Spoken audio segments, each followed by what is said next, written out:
This is the Detroit Sports Podcast Network.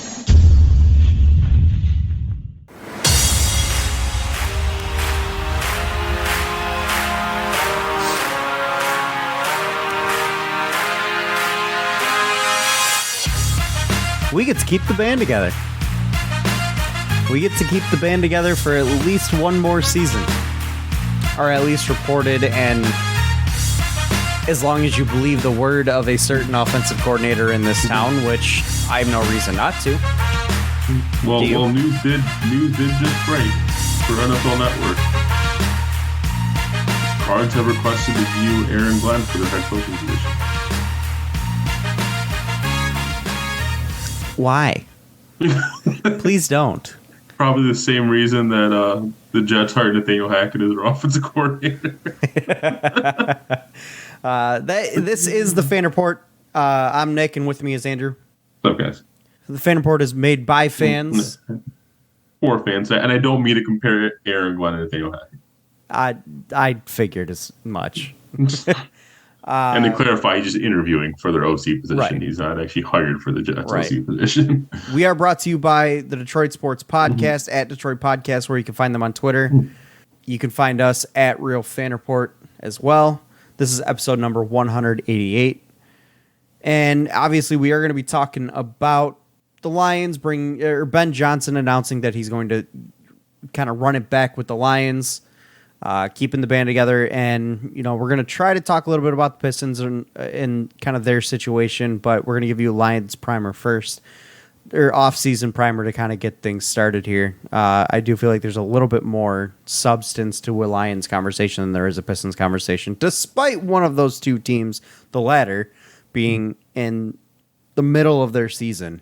There's just not a lot to talk about there. It's pretty down times at LCA right now. Kind of what happens when the team is constantly just not a good basketball team. And yes, things are down right now at LCA. You have the Wings in the midst of a very rough patch, losers of four straight, I believe, and just not playing good. Isn't it like 6 of the last 8 or something like that? I think it's even worse than that. I think it's 7 of the last 9 now after the loss to Arizona, which you can't lose that game. I'm sorry. You can't lose that game, especially when you go up 3-1 in the third period and you, offensively speaking, dominated that entire game. Like, they controlled. I saw them in person lose to the Columbus Blue Jackets. Like, another team you can't afford to lose to. We saw the Pistons in person lose to the New York Knicks. They did not play well. No. That's the second Knicks game that I've been to this season, and both times they're the only 2 losses I've attended this season. I have a winning record in Pistons games. I want to kind of get deeper. Actually, no, the Celtics. We lost to the Celtics, but we at least played well there. I want to kind of get deeper into that Knicks game and kind of give some of the thoughts that I saw from that game, because, and just kind of my thoughts on structurally how this team is built that doesn't exactly give me hope for the future, I guess. I just want to ask why anyone ever does gondola seats. We'll get into that too. But let's kind of kick it off with the Lions here. Obviously, this is, we're going to be kind of doing similar topics to this throughout the offseason. As we kind of get closer to the draft, we'll bring up more draft coverage. Free agency, obviously, we'll talk about free agency coverage as well. But we do. There is one specific thing I want to hit on as it pertains to what we're talking about. Yeah, that's fine. Yeah. But obviously the big news of the week is Ben Johnson has announced that he is returning to the Lions to run it back and stick with this coaching staff and this team for another year. He canceled his interview with the Carolina Panthers the day before going. And we talked about the worry that came with that, with the news that he was going to be interviewing for different positions. You had the reports come out that he was the favorite to land the Panthers job, that they were enamored with him, even before interviewing him, which, how can you be enamored with somebody before you even talk to them? I don't just enamored by their resume. No disrespect to Ben Johnson. What resume? Like, enamored of what he's done with this offense. You can say that. I'm enamored of Ben Johnson. I haven't interviewed him. Okay, but we are close to the situation. We've seen him firsthand. They've only gotten an outside looking in scenario. And by the way, he wasn't exactly good in that Panthers game. The opportunity they had to be closest to him to get a firsthand experience of what Ben Johnson does, and he laid an egg. Yeah. So like it was very confusing. But that situation is what kind of tells me that this wasn't a case of Ben Johnson. This wasn't the Jim Harbaugh case where he threw out some feelers, didn't land any positions, staying with Michigan.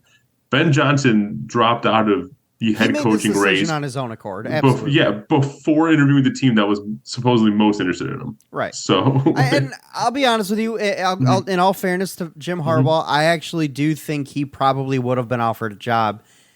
I think he was kind of strong-arming the University of Michigan a little bit.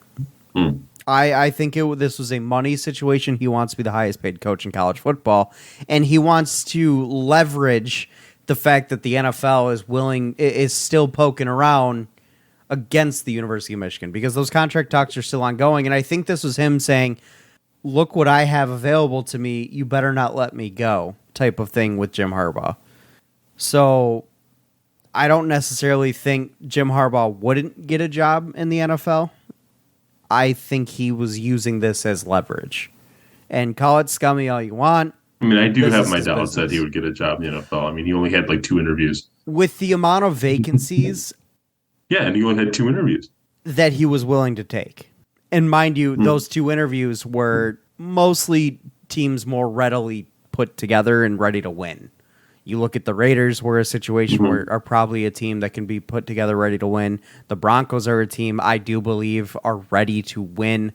I think they were just really poorly coached and had a really, zero. There was a total disconnect between head coach and quarterback. And if that's the case, you're not going to win football games. They have a Super Bowl defense in all reality in Denver that wasn't supported by an offense that has talent. So I do think that team can win football games. Now, looking at what we have with Ben Johnson is an extremely creative play caller, an offensive guru, so to speak, a guy who seemingly has worked extremely well with the quarterback coach, the running backs coach, the offensive line coach, and together they've developed an offensive scheme that at times wasn't capable of being stopped. You turned Jared Goff into an elite tier quarterback. You finished with a top 5 offense in the NFL. You did. You made a wide receiver out of a right tackle.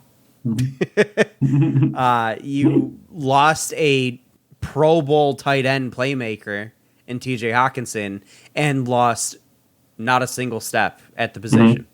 Shane Zylstra, Brock Wright, James Mitchell. James Mitchell. Shane Zylstra, Brock Wright. I love how the most unknown reason when you pulled out. I know. But you lost not a single step at the tight end position. You can honestly even argue that the tight end position looked better. The one maybe not so great thing that he did was I felt like Jameson Williams just was not enough involved later on in the year. But that could be much more of a Jameson Williams issue than it is a Ben Johnson issue. Maybe he just wasn't ready in this system just yet. Because it doesn't exactly look like a simple system. It looks fairly complicated. But every play he was involved in was explosive. Whether it resulted in a score or not. Whether it resulted in a score or not. Does part of you wonder if they were like kind of keeping the Ferrari in the garage to the playoffs? No. I don't think so, and I don't think they could have afforded to, in all reality. Because to win some of these football games, they had to pull out all stops. You look at the hook and ladder play against the Packers. You look at the Penei Sewell play. They pulled out all stops. The Jameson Williams play. They pulled out all stops. So, no, I don't necessarily think so. Notice the plays that he was involved in outside of the big run play were straight up use speed to beat man and have that work. And it did twice. It just one of them didn't connect. I think that was less than what they were hoping out of Jameson Williams, but I think that Jameson Williams needed some time to get comfortable in the system. I think a full offseason working with the quarterback's coach, the wide receivers coach, and Ben Johnson I think you'll see a lot out of Jameson Williams this upcoming season. I really do. Just because of the fact that he's got a full offseason to work with Goff, to work with Ben Johnson, and make things happen. Kind of build that connection. I'm happy to have him back. I really am. I'm excited. I think all Lions fans should be. There's no reason not to be. The guy proved that he is a great offensive mind and a great play caller. And Dan Campbell obviously loves the guy and trusts the guy. You know, Dan Campbell does have his hand in the offense. There's no doubt about that. So does Mark Brunell, but they work well together. The reports that we've been seeing out of Lions camp have been very encouraging. Like, for one, like we were just talking about, Ben Johnson talking about he feels so strongly about how special this thing that we're building in Detroit is that he wants to stay at least for one more year. Two, you have guys willing to take pay cuts to re-sign with the team. You do. I think this is clear on the evidence. other side of the football, but This is clear evidence of how drastic of a culture shift Dan Campbell's enacted with this football team. I mean, this would have been unheard of last offseason. This would have been unheard of pretty much in our lifetime. I mean, guys were doing everything they could to get out of this town. Yeah. Now you have guys that have been here for a minute willing to take less money to come back to this town. Alex Anzalone, Isaiah Buggs, and John Kaminsky all said that they would take a pay cut to stay. So my question I'm for not you going to is, sit here and say that I want, Alex Anzalone to be my starting linebacker next year. I don't necessarily. I think we can afford to upgrade the position, but to have a guy like that come in as a rotational piece, yeah, that's pretty damn good. Kaminsky made a lot of plays this year and made a difference. He was a difference maker on the D-line. And Isaiah Buggs, especially in the Packers game, was a monster. Like, he was an absolute monster in the middle on the defensive line, and to be able to bring a guy like that back that you can bring in and run stopping situations, that's huge, especially at a discount. We're building a culture. We actually have a culture. I'm not even going to say they're building a culture. I think the culture's we have a culture. It's there. It's here, and it's ever so present. What, to you, does it, like, where does this set your expectations for free agency? Like, are you actually expecting the Lions to, for once, be able to attract some decently big free agents? Yes, however, I don't necessarily want them to. I'm not a believer in building your roster through free agency. I'm a big believer in you use free agencies to supplement your what you've built. Well, yeah. So I don't necessarily think they need to make a huge splash in free agency. Would I like to see them, fill in holes in the secondary with a good free agent? Yes. Or in the linebacker situation with a free agent? Yes. Or along the offensive line for depth? Yes. I don't want a free agent running back, I'll be honest with you. Those tend to never work out. Granted, Jamal Williams has. You could look at free agency for wide receiver. How about just bringing back some of your own free agents? DJ Chark, why wouldn't we bring him back? He was went through this later in the year. Yeah, we went through this last podcast. Like we had a long list of free agents. I believe there's 13 of them that are unrestricted. I think that there will be a lot of players who would be willing to come and play here that weren't before. And some of them, I do think it'd be worth going after. Not all of them. I also think it would be worth going after some bigger names in a trade. I think they absolutely should kick the tires on Jalen Ramsey and the Rams over there. I absolutely think so. Bobby Wagner as well. Guys who probably aren't going to want to be a part of a rebuild in a Rams situation that is heading very quickly towards a rebuild. Kick the tires on some of these guys. See what it's going to cost. One name I saw thrown around today on Twitter, of all places. I can't remember what publication actually put it out there, but what are your thoughts on Levante David? That'd be like a win now move. The guy is 33. It's a little bit too old for me in my book, I'll be honest with you. Granted, I think Bobby Wagner is the same age, or maybe even a little bit older. How old is Bobby Wagner now? Bobby Wagner is 32, so he's a year younger. Levante David is also 32, actually, the same age. Like you're at the beginning of your window. You're by no means at the end of your window. You're not. And that's kind of the nice thing of how young your team is you are at the beginning of your window. However, I do think the Lions are in a situation where you can start looking win now. Because my expectation for next year is the NFC North, and for years to come, at least 3 years to come, the NFC North runs through you. Yep. You own the NFC North beginning next year, and that's my expectation, is they should be competing Packers and are winning for a rebuild. The NFC North. Packers may be dead.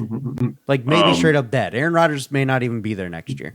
the Vikings are nowhere near as good as what the record says, and I feel like they're probably going to get worse next year as well. Yep. The Bears are still a few years off, without a doubt. But I will say the Bears do have that unique position of potentially being able to turn this thing around quicker than usual. They are probably one of the worst to first candidates going into next year because of the fact that, another year of Justin Fields, they have the number 1 overall pick. There is some potential there, but I think the Bears are kind of in a similar situation to what the Lions were last year, like the year before this year, where they have so many holes to fill that just bringing in a number 1 overall pick and another year of Justin Fields isn't really enough. I'm not sold on Justin Fields yet. I don't think this kid can throw the football. However, he doesn't exactly have weapons to throw the football to, so it doesn't really even matter. So you're not going to find an offensive line and top tier weapons in the same offseason. It doesn't really happen that way. You need look at how long it's taken the Lions to build this offensive line. Taylor Decker was 1. Frank Ragnow 2. Jonah Jackson, I think, was the same year as Frank Ragnow, if I remember right. Then you added Penei Sewell. It took at least 3 drafts to build this offensive line to what it is. Yeah, and then now you're at the point where that early part of your offensive line is now pushing 30. So, well, they've already re-signed. And the thing is Taylor Decker's already re-signed. I believe Frank Ragnow's already re-signed. Now you're going to start looking to fill the right guard position, which Evan Brown did a fine job. Maybe you upgrade that position with free agency. There's a lot of routes that they can go. But Lavonte David, to answer your question, really good player, maybe a little bit too old for what I'm trying to do. Because you are at the beginning of the window. Like, I would have liked to see the Lions having gone after a guy like Roquan Smith, who's on the younger side of this. Yeah, I was pretty vocal about wanting him, but he's not an option anymore because of what the Ravens just did to pay him. But either way, a guy in that realm, that like 26, 27-year-old linebacker or cornerback, I think that's a situation you can look at. And that's why I look at a guy like Jalen Ramsey, who is under contract for 4 more years now, I think. He's 28 years old. You have at least 2 to 3 years out of him that are going to be highly productive. That's a guy I would be willing to kick tires on. I think a Lavonte David, even a Bobby Wagner maybe, is just a little bit too old. Old. Yeah. So what are your expectations for the Lions going into next year? Like, what do you want the Lions to do this offseason? What are you looking for them to do? And do you think the North runs through them? I do 100% agree that my expectation for the Lions is set next year. I'm not even setting a record expectation at this point. I'm just setting win the NFC North. That is my expectation for next year. I don't care how now, you do it. Just get it done. In all honesty, 10, 11 wins might get it done. But I agree. Get it done. In terms of free agency, I am of the belief that this culture that you've seen be established and now evidenced in Detroit is actually going to be a sticking point for some free agents. Now, I do agree that I don't think going after some high-profile name is necessarily the solution here. The last thing you want is another Trey Flowers situation. Where you get the big name on the market, costs you a ton of money, and he sucks.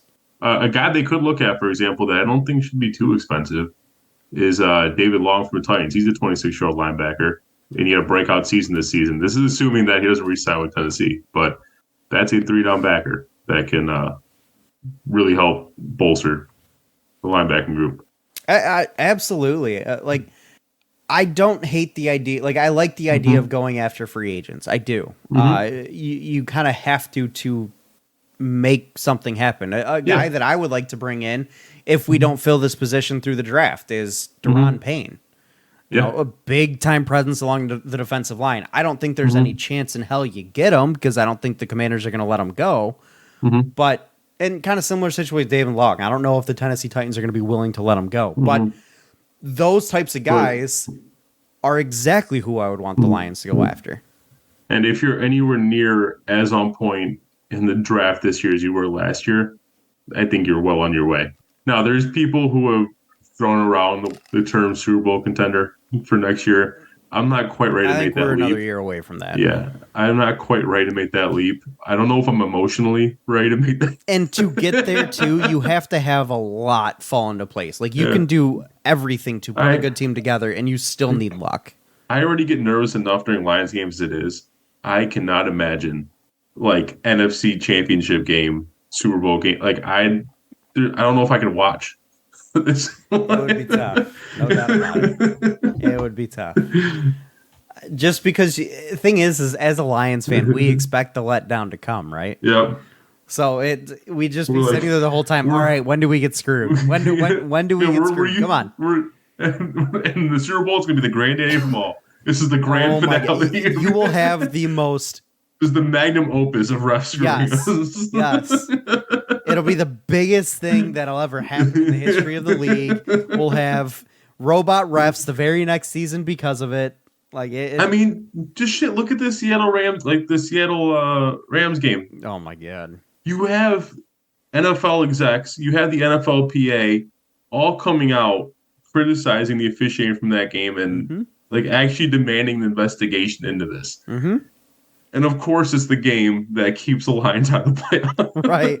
Honestly, you want to know how you fix it, and call it what you want. We already have too many reviews, but make everything reviewable. Everything. You don't like a holding call in the first quarter? Throw the flag. Throw the red flag. You get 2 challenges a game. You hit both, you get a third. And it can only be in the second half. Your third one must be in the second half. You don't like a late call running into the kicker? Throw the red flag. Better hope you still got him. And at that point, if, what about you just don't lose a challenge if you get it right? You only lose a challenge. I don't want to have a situation where we are reviewing every single bad call. Yeah, but I don't want games be 4 hours long at that point. But what I'm saying is, isn't that already what happens if you get both challenges right? Don't you get a third challenge? I'm saying open it up to flags as well. I know. That's what I'm saying. But like, if you're going to open up all these possibilities, I feel like you might need to make the challenge flags a little more flexible too. No, I don't think so, because then it's all about the strategy of, is it worth using using one of my challenges at this point? There's still got to be a little bit of gamesmanship involved there. Otherwise, you'd be throwing the red flag every single holding penalty that could go the other way. Like, it's because in all reality, there's holding on every single play. So if you don't like the no call, throw the red flag. Oh, there was holding. I want it called back. Like, you don't want to open that can of worms. You want to still make it to where they have to pick and choose when they use that challenge flag. Have some strategy involved. Make it risky at that point. So I think a max of 3 is where you want to be, just so that we're not slowing the game down too much. And obviously you still have the scoring plays are reviewable, turnovers are reviewable, blah, blah, blah, that bullshit, whatever. But this way, you can at least say, we had the chance to... And don't let the refs make the decision. Take it to New York. They're the ones that have to overturn the flag. That way we have the chance to make sure we get this right in the most crucial points. Yeah. And like the Rams-Seahawks situation, you have that bad running into the kicker call, throw the red flag, gets overturned. We don't have a we have the Lions in the playoffs. That should have been reviewed to begin with, but like, not a reviewable play. But in my case, now it is. Yeah, in general, though, expectations for the Lions are hopefully not unrealistic. Hopefully it's not to an unrealistic extent, but to me, it's realistic. NFC North champions, and well, I should probably start using this culture actually leading to some quality free agent signings, continued success in the draft, and NFC leading into NFC North champions. I know it's very general, but I know we don't want to get into draft specifics quite yet. The draft, this upcoming draft, which is months away, 6 months away, basically. That's why we don't really want to get into draft specifics just yet. 6 months to 3 months. Isn't it in April? I always thought it was June. That's NBA. Oh, that's right. That is NBA. Maybe it is April. You might be right. Yeah. This upcoming draft can still be a success if it's not as big of a success as this past one. Yeah. What we saw this it's unrealistic to expect to be this good. Yes, to have back-to-back drafts like that is like unicorn levels of amazing. Like Troy Weaver, not Troy Weaver, Brad Holmes' best gym of all time at that point. Yeah, pretty much. Like nobody has drafts that are that successful back to back. Yeah. Like, there's no chance. So, expect to see some misses in the upcoming draft. As long as he hits on the big one and he hits in big ways, and as long as we get productive players to round out this roster, it's a success in my mind. Yeah. I don't want to see him missing on 4 of the 5 first picks, obviously.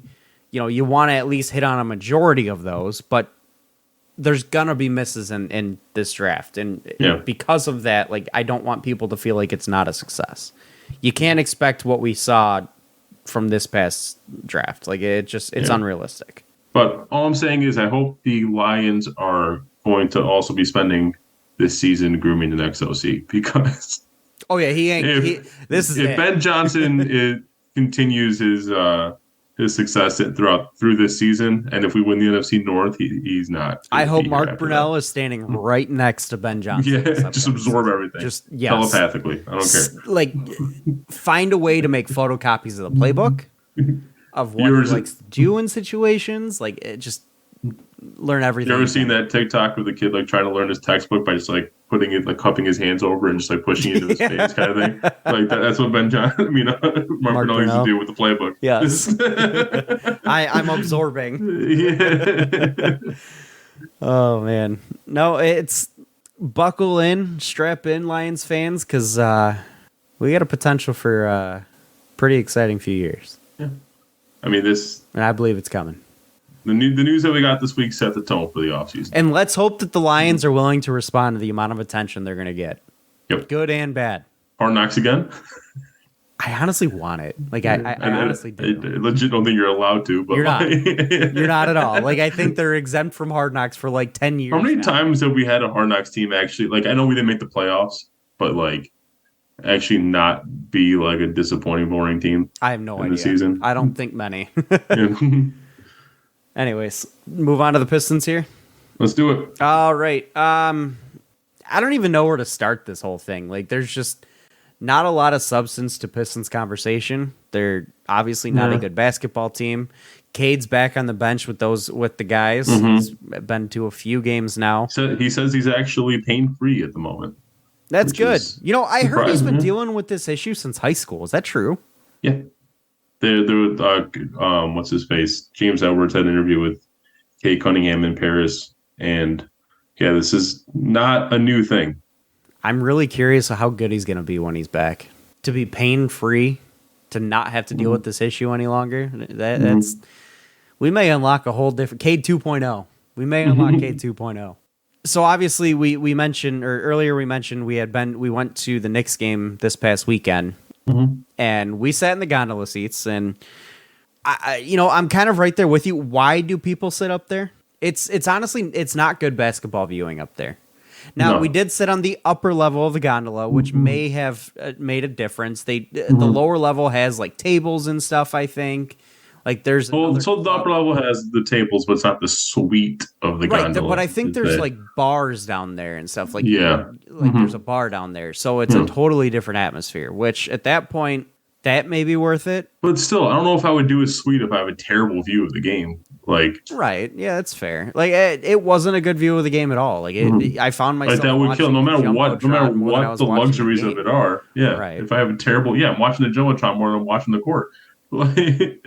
It's not good for basketball. I can see it for hockey being all right, which again, I firmly believe, like I know that this arena was built to be a hockey arena and basketball was an afterthought, but I really feel like there are certain areas of the stadium of like the gondolas where basketball being an afterthought is ever so present.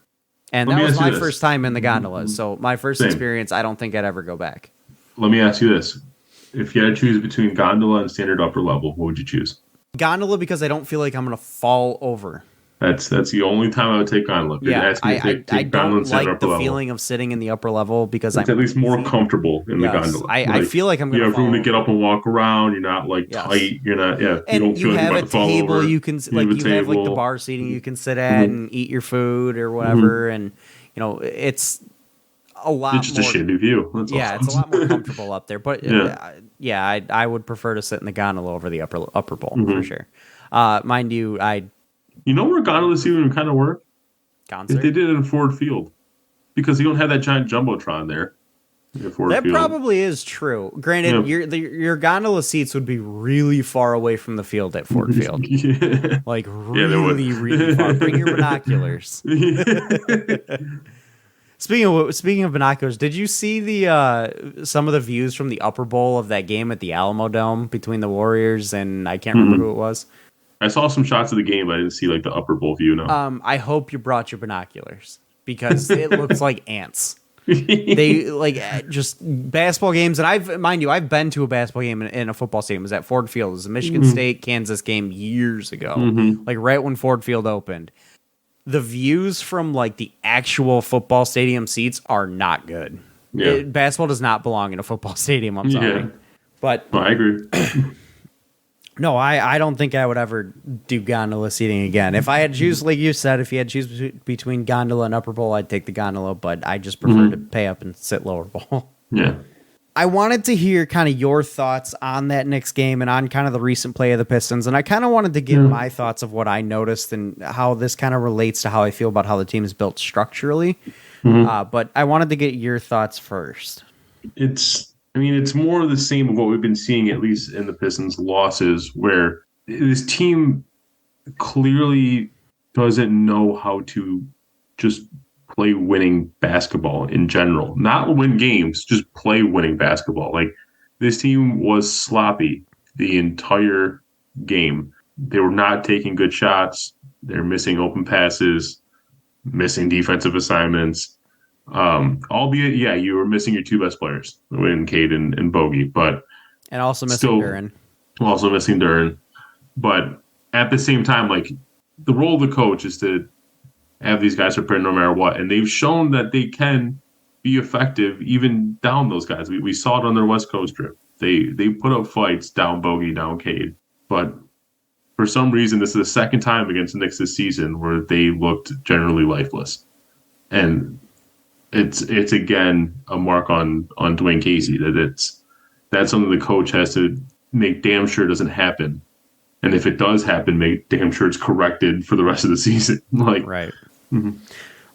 Something I noticed and what really kind of confused me is the urgency to go away from the hot hand in the game. Sadiq Bey had a great not the first time we've seen that from Dwayne Casey. In the second half, you saw him sit for an extended period of time, and then he was told to go essentially sit in the corner and do nothing. Like he did something bad. When Sadiq Bey, for a large majority of the game, was the best player on the floor for the Pistons. And Jaden Ivey had a good game, and Kevin Knox also had a good game. But Sadiq was one of the best players on the floor, if not the best, for a majority of that game. And talking about the defensive assignments, like, and the way that this team just, if there's one word that I could describe how the Pistons looked in person, it's disconnected and discombobulated. Like they don't look like they communicate. They don't look like they know their assignments. They don't look like they know what their secondary assignment should be. And frankly, they looked better last year, and I would even wager they looked better in the second half of the first year. Defensively, yes, they did.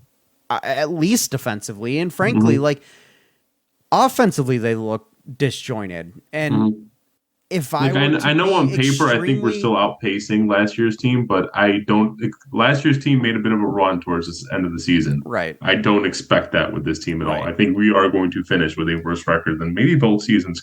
If I was to be very blunt and honestly a little bit harsh, the type of basketball this team looks to be playing right now looks like a middle school team. Obviously, they're a lot better than that, but the way that they play looks like a middle school team. The level of discipline they're playing with, it looks disconnected. Like, guys don't look focused. Guys are just not playing their assignments the way they need to be, and they look disconnected when they don't have the basketball in their hands. Like, it's just a really odd game for a professional team to be playing. And it's absolutely a referendum on the head coach. Absolutely. But the other thing is like, you look at how Julius Randle played. 40-point game. Dominated. Absolutely dominated. He did the same thing to us last game. You would think you would have some kind of adjustment going into this game. The way where... the Pistons are built, they don't have an answer for that. No. And I'm not going to sit here and say that, because Cade's not there, he's the answer. No, he's not. He can't D up Julius Randle. Mm-hmm. He can't go toe-to-toe with Julius Randle because they play so different styles of game and different... Like, think back. Let's go back to the heyday of our basketball fandom growing up. The absolute battles that took place between LeBron and Kobe. Two different sized basketball players, but guess what? When the Lakers knew they needed somebody to stop LeBron, who did they call on? Kobe. Mm-hmm. He would D him up. He would frustrate LeBron. When the Pistons need someone to stop Kobe, who do they call on? Tayshaun Prince. Yeah. Well, I mean, he was their defensive specialist, at least at that position. Like, you need somebody that can step up and be a man. Step up and be the guy that you can rely on to answer the call. They don't have that on either side of the ball, really. Like, Cade can take over a game every now and then, but he's not that guy yet. And he can't do it defensively. Not from what we've seen. And the only one that made plays defensively in the next game that at least I had noticed was Killian Hayes, but I wouldn't even call him a defensive stopper just yet. He's still 21 years old. Right. and I'm a believer in today's game, you got to be able to be that guy. You got to be able to do it on both sides of the ball. Killian can't yet. And you say like, those guys don't just grow on trees. Well, guess what? All of the teams that are at the top in this league have that guy. Suns, Devin Booker. Nuggets, Jokic. Or Jamal Murray if you really want to get into it. Celtics, Tatum. Mavericks, Doncic. Bucks, Giannis. I can keep going down the list. They all have this guy. Pistons don't. Well, you're hoping Cade is that guy. I haven't seen it yet. And I know we've only seen him for a year and we saw him as a rookie, basically. Yeah. Right, probably not even a full 82 yet. Yeah. But with the way that we've seen Cade play basketball, have we seen enough to say that he can become that guy? Because you look at Luka Doncic, you saw him be that guy year one. Well, he's not as flashy as a guy like Luka or Giannis, but yeah, I think he can have that level of impact on the game, yes. Night in, night out? Yes. I mean, because that's the one thing I'm not sold on. Do you remember the march that he had to close out the year last year? That's the one thing I'm not sold on, is I don't know if he can do it consistently. I haven't seen enough consistency out of him yet. Well, yeah, we just saw a rookie. You're not going to get consistency out of a rookie. Right. But we have to be able to have somebody that can answer the call when somebody on the other team is just dominating and taking over the game. You have to be able to say, hold up, we're not just going to let you take this game over. Yeah. Right now, the closest we have to that is Bogey, but he is a defensive liability and a turnover machine. So that's why I said that guy has to be able to do it on both sides. Yeah. And I'm not going to sit here and say that Luka Doncic is this defensive mastermind, because he's not. But you know what? He's at least able to give it. But he impacts the game to a level that, yes. And the Pistons don't have that. Same with Jokic. That's where I look at Troy Weaver and say, we're now pushing 4 years of this thing, and we don't have cornerstone crucial pieces yet. How long do we need to wait to get these guys? We don't, coming into this season. Let's think back here. Coming into the season, we said what our cornerstone pieces were. They were Cade Cunningham, Sadiq Bey. You look at Jalen Duren. You look at Isaiah Stewart. There's your cornerstone pieces of what you were building with and building around. And possibly Jaden Ivey. Don't forget. Right now, the only one I'm still having anywhere near any kind of confidence saying is a cornerstone piece going forward is Cade Cunningham. Yeah. And possibly Stewart, but Cade Cunningham. That's a huge downgrade. That's how many first-round draft picks that Troy Weaver hasn't fully hit on.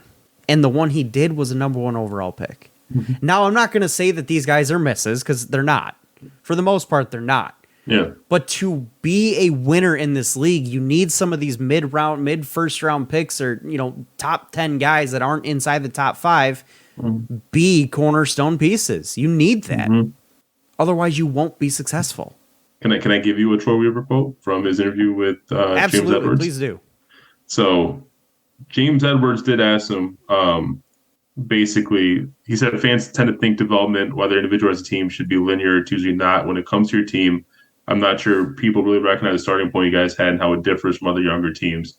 And he goes on to add anyway. So he's basically asking about like getting this thing going, timeline, all that kind of stuff. Troy Weaver gave a long response, but he closed out with this. He said, "Trust me, the dam is going to break, and when it breaks, it's going to have a great flow to it.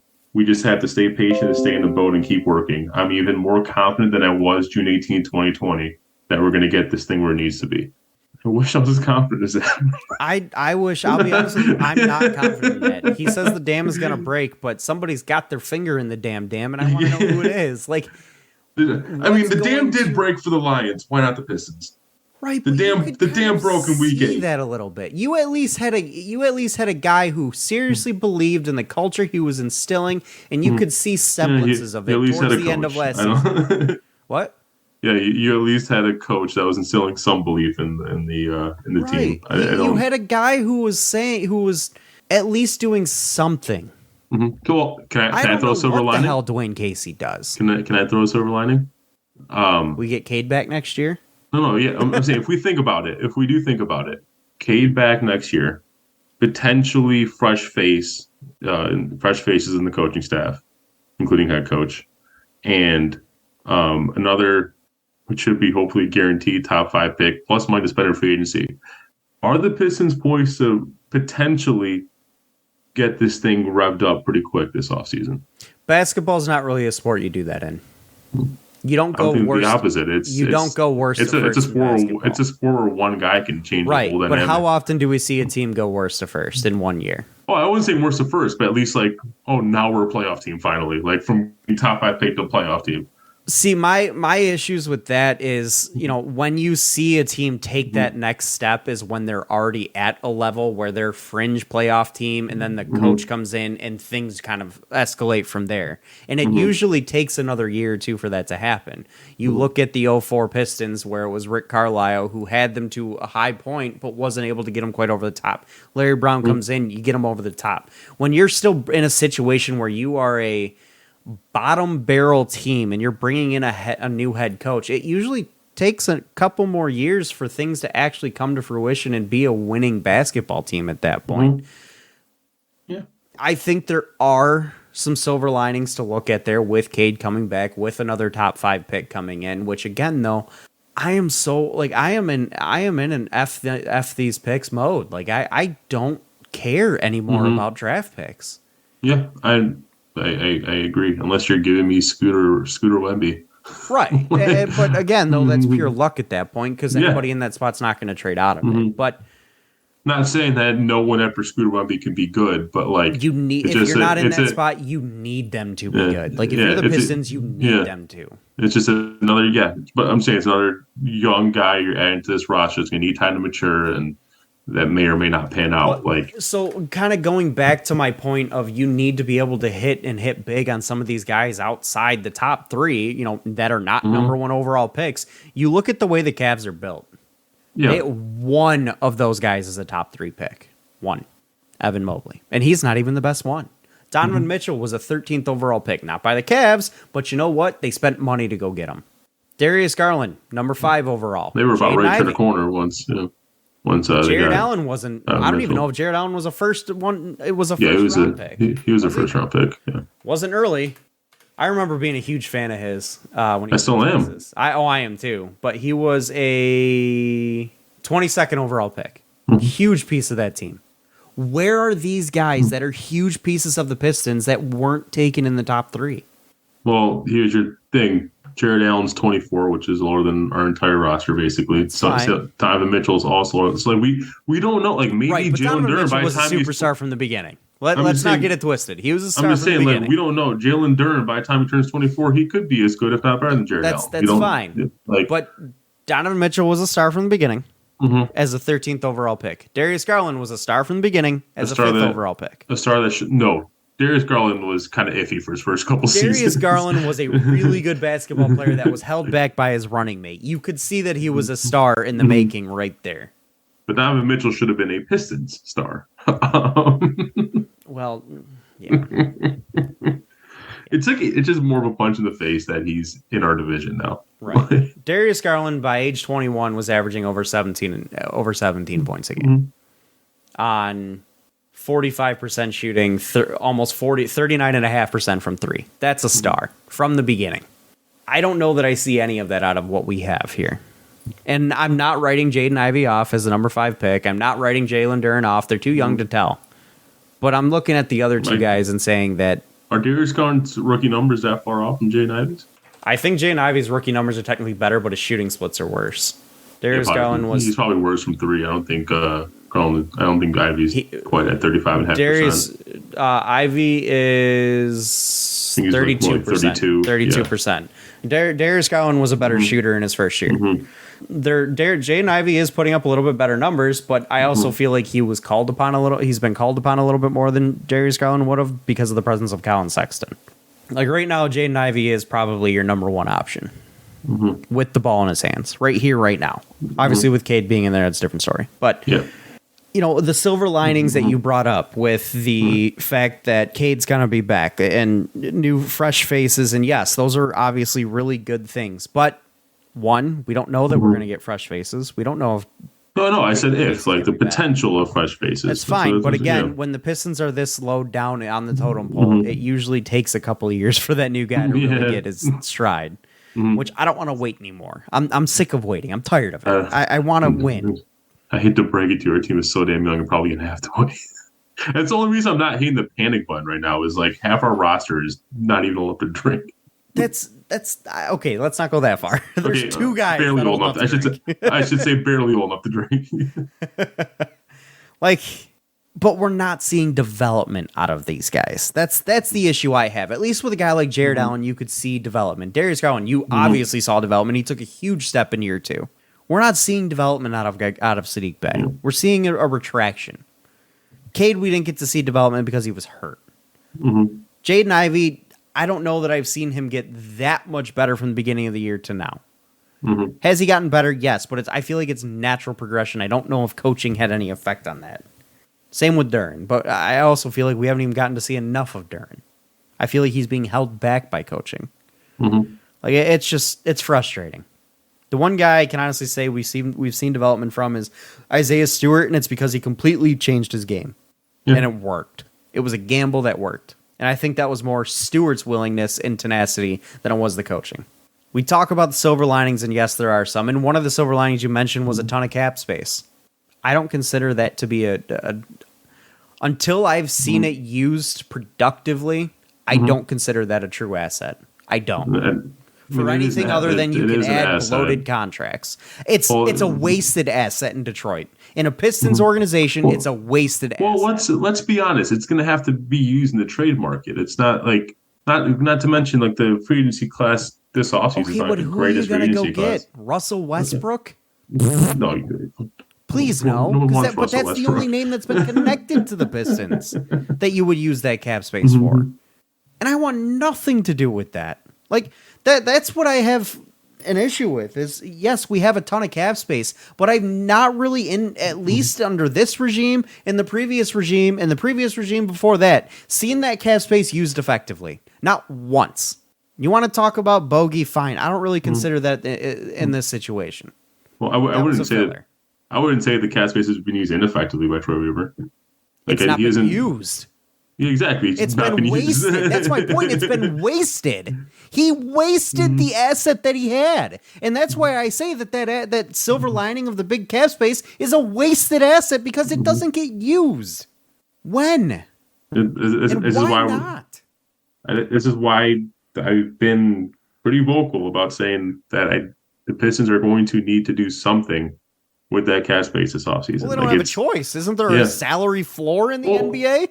Yeah, but that's basically what Troyer's been doing. He's basically been signing a bunch of team-friendly deals and kicking the cap space on the road until he actually has something good to use it on. Why are we just kicking this damn thing down the road? Just frickin' start winning games. Maybe because his team isn't ready. I don't know. I don't give a shit. Win basketball games. You know what helps a kid's development? You have like two guys in your rotation above the age of 23. You know what helps a young player's development? Playing winning basketball around talented and adults in the room. You know what doesn't help their development? Playing in a kindergarten playground. That doesn't help their development. Am I wrong? No, you're not. I'm not saying you're wrong, but I do believe that that's kind of why we brought in guys like Bogey and Alec Burks, but it's clearly not enough. obviously. In my book, Troy Weaver has not done enough to earn another 2-3 years before we start seeing winning basketball. He hasn't done enough. And if he's not winning by next year, I want him gone. A rebuild in the NBA doesn't take 6 frickin' years. Doesn't take 5 frickin' years. Should take you 2 to 3 at most, especially when you get a number 1 overall pick. He hasn't earned the 5-6 year window. We got at least wait till our core is old enough to graduate college. I don't care. It's his fault for drafting these guys. You don't get that long. Why are we comfortable waiting 5-6 years to win games in this day and age? When I've seen and I've talked about how many teams did we see do it in 2, 3, and 4 years? Pretty much every damn team that's in the playoffs did it in 3 years. Yeah, but those teams didn't start where you started. We talked about that. The Celtics basically did. They didn't start from ground zero with a bunch of kindergartners. They were picking number 3 overall. Yeah, but they still had, quality players in the team. Who? Marcus Smart? His bum ass is sitting on the bench. He's a quality player now, but he's not a guy you can build around. He's not a guy. Can you honestly sit here and tell me that he's a cornerstone piece of an actual winning franchise? I never said build around, but he's better than he's a good supplemental piece. He'd immediately be one of the best players in this team if you have. That's because this team is so void of talent. That's how bad things are. The guy doesn't even start on his own team, but he would be instantly the best player on the floor for this basketball team. Why are we parading around Troy Weaver when that's a fact? What I'm trying to say is we talked about Minnesota once they made the playoffs. Karl Anthony Towns was 23, 24. Once it was a star from day one, mind you. But once the Celtics made the playoffs, how old were Jaylen Brown and Jason Tatum?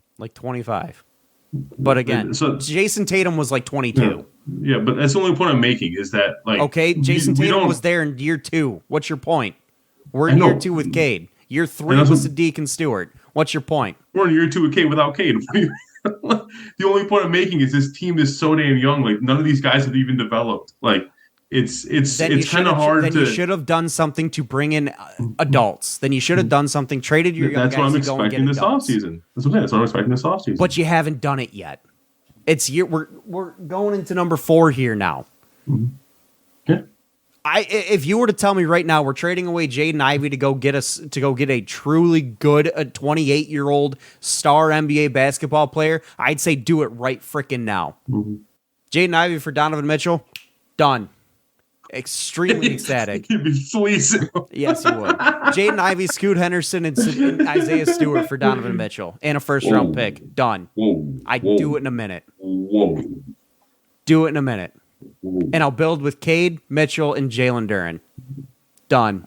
I guarantee you that basketball team. I guarantee you that basketball team would win more games than any team built with the current roster. Well, yeah, you got Donovan Mitchell. He's immediately your best player. Yep. It's not that hard. I'm tired of what are we doing? Why are we content with waiting 5 freaking years to get this done? To start winning, to not be a bottom barrel basketball team. We have watched nothing but loss after loss after loss after loss for how long now? And we're going to parade Troy Weaver around when you can go to another team and take a dude off their bench and he's the best player on this roster? No one's parading Troy Weaver. I'm just saying I'm not in panic mode on Troy Weaver. That's all. He's got 1 year, and I want him fired out of a cannon. If they're not winning next year, I want him gone. I'm done. It doesn't take that. You said it yourself. One guy can make all the difference in the world in the NBA. Well, You've had how many chances to get that one guy, and you haven't done it? How many top 5 picks does it take to get that one guy? How much cap space does it take to get that one guy? Again, I think it's kind of fair to just dismiss Cade already when he's only played 1 season. Not dismissing him, but I'm a believer that it takes more than one guy. Oh, I know. I didn't say you only need one player, but most teams that have a player, it's usually one really quality asset can really turn things around. Okay, we've got one really quality asset. Where's the second? Yeah, so I'm talking about Where is it? That's why I'm saying it's been 4 years now. Where's number 2?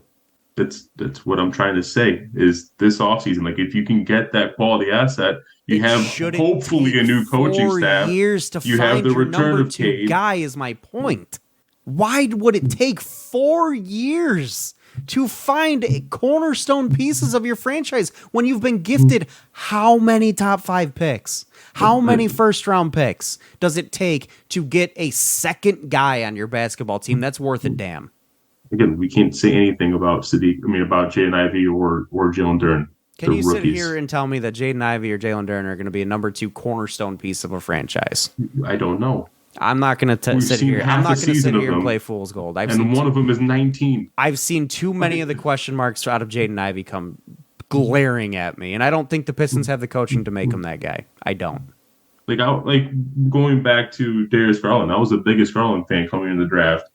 And he made a huge step in year after his rookie season. I had a lot of questions, but you know about him potentially being a cornerstone piece anyway. I will not fault Darius Garland for that. I absolutely put that on Colin Sexton, 100%. And you know what the big difference with Darius Garland is? He has good coaching, and he has adults around him. Go figure. And Jaden Ivey is neither right now. So couldn't it be logical to say? Why would I believe in Jaden Ivey if I don't think we have the pieces to make him successful? So I'm saying, couldn't it be logical to say that once the pieces in place to make him successful, he could be a cornerstone guy? I'm not blaming the players here. I'm not blaming the players. I think all of these guys could be really good. All of them. I don't think Troy Weaver has put the right people in place.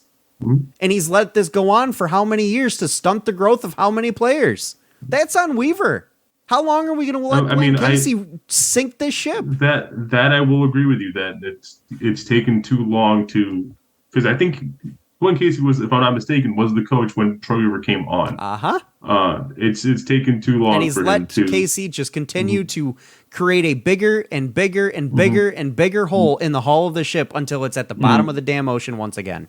That's the one thing that I will say is like there is a failure to recognize when change needs to be made. It's an excuse. Like I know Dwayne Casey's a really good guy, but like I don't care. It's a business. No, and I'm in the business of winning basketball games. Something that this team hasn't done in a long, long, long time. You're not taking the silver lining? No. And I'm throwing out? No, because I don't think he deserves it. I'm not talking about Troy. I'm talking about this team in general. No, I don't think the team deserves it. If we do have a coaching change, I can only have as much faith in the team as I do in the captain of the ship. And guess what? I don't have faith in the captain of the ship. My faith in Troy Weaver has dwindled throughout this basketball season to an extreme. Like I said, he's got 1 year, and I want him gone. If this team if I don't see wholesale change in this basketball team going into next year and throughout next season, I have no reason to keep him around any longer. What have you done for me lately? You can make all these whirlwind magic trades to get all these great assets and draft picks, all you want. If none of it turns out to be anything, what's it matter? At that point, just make him a trade analyst in your organization. Make a special position just for him. I mean, yeah, like look at the Red Wings. It took a coaching change for hockey is first. I know what I'm saying. It took a coaching change for things. Sport.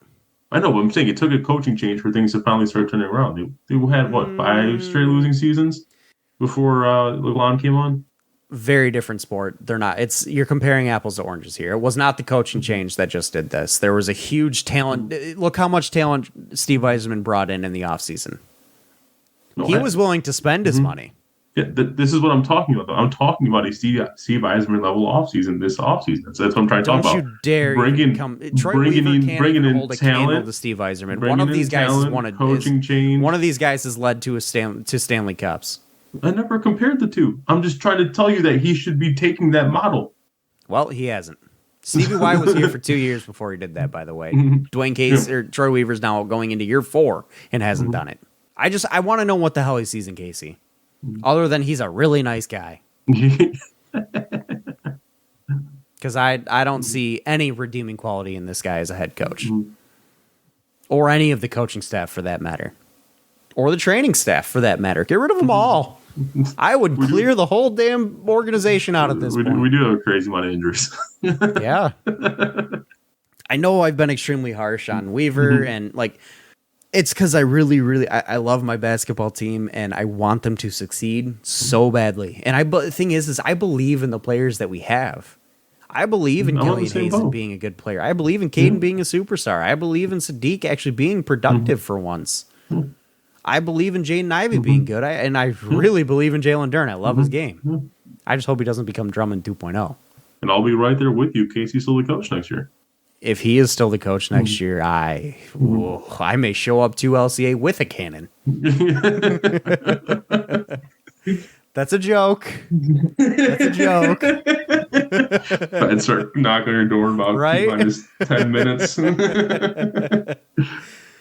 right, anything else on this depressing basketball team? No, I want to believe in him. I really do. Weaver hasn't done enough to make at this point to to earn carte blanche with me, like to have carte blanche with me to where, what you say, I'll back, or what you do, I'll back, and know that there is some path forward here. You have to earn that. Yeah. Stevie Y earned that with Tampa Bay. He deserves that. I just think Troy Weaver has never. I just think you need to have the scope set on Casey before aiming it up at Weaver. Well, guess what? Who's in charge of Casey?